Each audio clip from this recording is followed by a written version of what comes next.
नमस्कार। आज हम सुप्रीम कोर्ट के एक बहुत ही अहम और हालिया फैसले पर बात करने वाले हैं। जी, इमरान प्रतापगढ़ी बनाम गुजरात राज्य। हाँ, ये मामला काफी चर्चा में रहा है और ये अभिव्यक्ति की स्वतंत्रता मतलब फ्रीडम ऑफ स्पीच और जिसे कुछ लोग हेट स्पीच कहते हैं, उसके बीच की जो बारीक रेखा है उसे समझने में मदद करता है। बिल्कुल। और आज के हमारी बातचीत का आधार है सुप्रीम कोर्ट का यही फैसला INSC 410। हम इसी के मुख्य बिंदुओं को देखेंगे। तो आज हम क्या समझने की कोशिश कर रहे हैं? देखिए, हम समझना चाहते हैं कि ये पूरा मामला आखिर था क्या। वो कौन सी कविता थी जिस पर इतना विवाद हुआ? हाँ, वो कविता। और सबसे जरूरी, सुप्रीम कोर्ट ने अभिव्यक्ति की आजादी, पुलिस की भूमिका और खास तौर पर जो नए कानून आए हैं, भारतीय न्याय संहिता यानी BNS और भारतीय नागरिक सुरक्षा संहिता BNSS, उसको लेकर क्या जरूरी बातें कहीं। तो सवाल ये उठता है, क्या सच में एक कविता देश की एकता के लिए खतरा बन सकती है? सुप्रीम कोर्ट के सामने यही सवाल था। बिल्कुल। तो हुआ ये कि राज्यसभा सांसद इमरान प्रतापगढ़ी ने सोशल मीडिया प्लेटफॉर्म X पर, पहले ट्विटर था, उस पर एक वीडियो शेयर किया। अच्छा। और उस वीडियो के बैकग्राउंड में कविता चल रही थी। बस इसी को लेकर गुजरात के जामनगर में FIR दर्ज हो गई।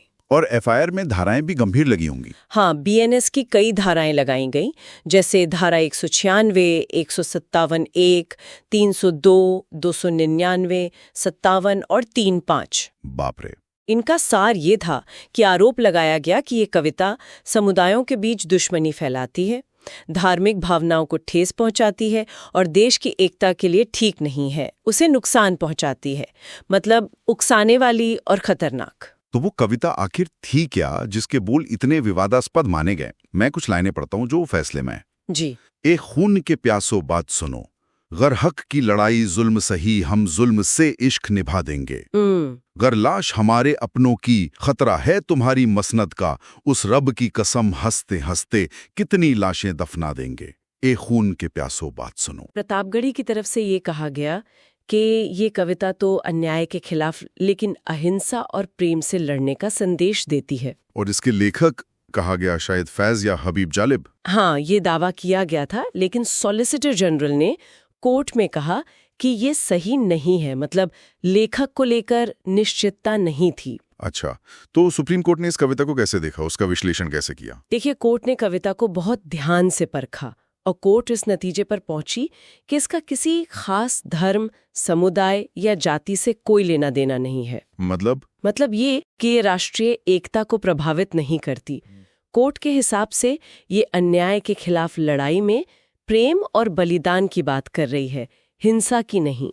और वो मसनद शब्द, उसका क्या अर्थ निकाला? कोर्ट ने कहा कि मसनद यानी सिंहासन, उसका जिक्र शासकों के लिए एक प्रतीक के तौर पर है, किसी व्यक्ति विशेष के लिए नहीं। लेकिन फिर भी खून के प्यासों जैसे शब्द, क्या कोर्ट ने इस पर ध्यान नहीं दिया कि ये भाषा भड़काऊ लग सकती है? ये बहुत वैलिड पॉइंट है।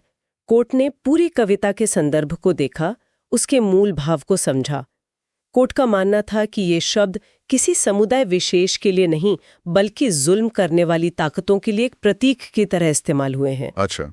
इसलिए कोर्ट ने पाया कि FIR में जो भी BNS की धाराएं लगाई गई थीं, चाहे वो दुश्मनी बढ़ाने वाली हों, राष्ट्रीय एकता को नुकसान पहुंचाने वाली या धार्मिक भावनाएं भड़काने वाली, वो इस कविता पर लागू ही नहीं होती। और मेंस रिया का क्या, मतलब आपराधिक इरादा? कोर्ट ने साफ कहा कि इसमें मेंस रिया यानी कोई गलत आपराधिक इरादा नजर नहीं आता। और यहीं पर FIR रजिस्ट्रेशन और नए कानून BNSS की धारा 173 की बात आती है ना? ये तो बहुत महत्वपूर्ण है। हाँ, बहुत ज्यादा।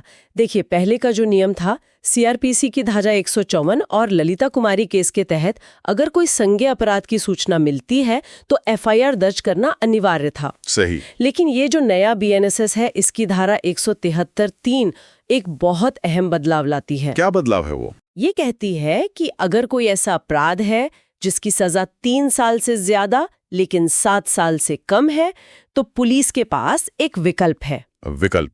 कैसा विकल्प? वो सीनियर अफसर की मंजूरी लेकर FIR दर्ज करने से पहले एक प्रारंभिक जांच कर सकती है। अच्छा, मतलब प्रिलिमिनरी इंक्वायरी। जी, ये पता लगाने के लिए कि क्या पहली नजर में, मतलब प्रथम दृष्टया, कोई मामला बनता भी है या नहीं। भले ही शुरुआती जानकारी से लग रहा हो कि संज्ञेय अपराध है। तो इसका मकसद है कि बेवजह की एफआईआर दर्ज ना हो। बिल्कुल, खासकर तुच्छ मामलों में एफआईआर से बचा जा सके। और सुप्रीम कोर्ट ने इसी पॉइंट को अभिव्यक्ति की स्वतंत्रता से जोड़ा। कैसे? कोर्ट ने कहा कि खास तौर पर ऐसे मामले जहां आरोप किसी के बोलने या लिखने पर आधारित हों, यानी फ्रीडम ऑफ स्पीच से जुड़े हों, वहां पुलिस को इस प्रारंभिक जांच वाले विकल्प BNSS 173(3) का इस्तेमाल करना चाहिए, ताकि अनुच्छेद 19(1) का हनन न हो। एकदम सही, ताकि किसी की आवाज को गैर जरूरी ढंग से दबाया न जाए। कोर्ट ने यह भी याद दिलाया कि पुलिस और अदालतों दोनों का कर्तव्य है कि वो संविधान और उसके मूल्यों का सम्मान करें, जिसमें अभिव्यक्ति की आजादी सबसे ऊपर है। और भाषण को कैसे परखा जाना चाहिए, इस पर भी कुछ कहा कोर्ट ने? हाँ, कोर्ट ने भगवती चरण शुक्ला केस का हवाला दिया। कहा कि किसी बात को परखने का पैमाना एक समझदार, मजबूत सोच वाले, साहसी व्यक्ति का होना चाहिए, न कि किसी ऐसे का जो बहुत कमजोर हो या आसानी से भड़क जाए। मतलब हर किसी के हिसाब से नहीं? नहीं। और कोर्ट ने यह भी दोहराया कि लोकतंत्र में असहमति और आलोचना का अधिकार बहुत जरूरी है, जैसा कि पहले भी जावेद अहमद हजाम, आनंद चिंतामणि दिघे, श्रेयस सिंघल जैसे कई मामलों में कहा गया है। सुप्रीम कोर्ट ने इस मामले में हाई कोर्ट के रोल पर भी कुछ कहा। हाँ, थोड़ी आलोचना की। सुप्रीम कोर्ट ने कहा कि जब पहली नजर में ही कोई अपराध बनता नहीं दिख रहा था, तो हाई कोर्ट को एफआईआर को शुरुआत में ही रद्द कर देना चाहिए था। लेकिन हाई कोर्ट ने क्यों नहीं किया? क्या ये कहा कि जांच अभी शुरू हुई है? शायद यही तर्क दिया गया होगा।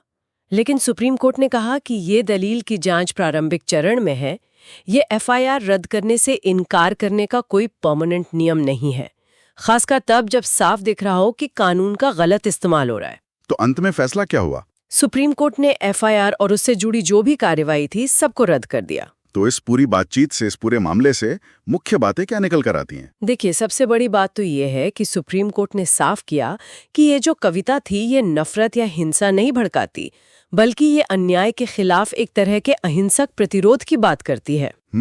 दूसरा, इस फैसले ने अभिव्यक्ति की स्वतंत्रता की रक्षा में अदालतों की कितनी अहम भूमिका है, उसे फिर से उजागर किया है। और वो BNSS वाला पॉइंट? हाँ, वो बहुत महत्वपूर्ण है। इसने नए कानून BNSS की धारा 173(3) के तहत एफआईआर दर्ज करने से पहले वो जो प्रारंभिक जांच का विकल्प है, उसके महत्व को बताया है, खासकर अभिव्यक्ति से जुड़े मामलों में। ये भविष्य के लिए एक नजीर है। बिल्कुल। तो अब जाते जाते एक सवाल सोचने के लिए छोड़ जाते हैं। हमारे गणतंत्र को 75 साल हो गए। क्या अब भी कला के किसी रूप को, चाहे वो कविता हो, स्टैंड अप कॉमेडी हो या कुछ और, इतनी आसानी से समुदायों के बीच नफरत फैलाने वाला मान लिया जाना चाहिए? और दूसरा पहलू ये भी है कि जो लोग पब्लिक लाइफ में हैं, उनकी अभिव्यक्ति की स्वतंत्रता और उनकी जो एक सामाजिक जिम्मेदारी है, उसके बीच सही संतुलन कैसे बनाया जाए, ये सवाल जरूर सोचने लायक